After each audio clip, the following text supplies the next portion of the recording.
It appears as though HP is installing system-slowing spyware on unmanaged machines without user permission. Computer World first reported it, saying there are dozens of reports of this service scattered all over the internet. They heard of it from a German freelance writer with reports of the infection going back to November 15th. Gunter Born's blog even has user screenshots of folks disabling the new service.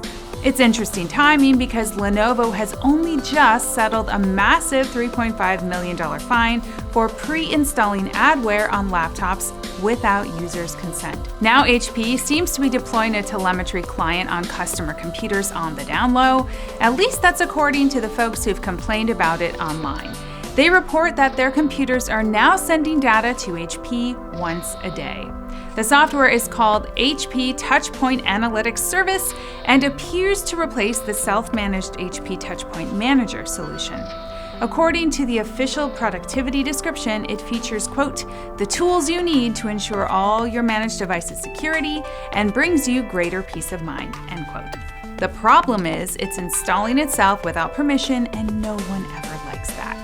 One complaint on the HP support site says, it's been making my computer work so hard I can hear it cranking away, and the light in the back of my computer is flashing rapidly in tune with the cranking. In Task Manager, I can see it starting and stopping numerous applications. There is a software industry trend to gather and analyze event information as part of a shift to data-driven decision-making, so yes, this is a thing. But no permission first, especially on unmanaged machines, will always have people up in arms. HP has yet to reply to our comment request. See you later.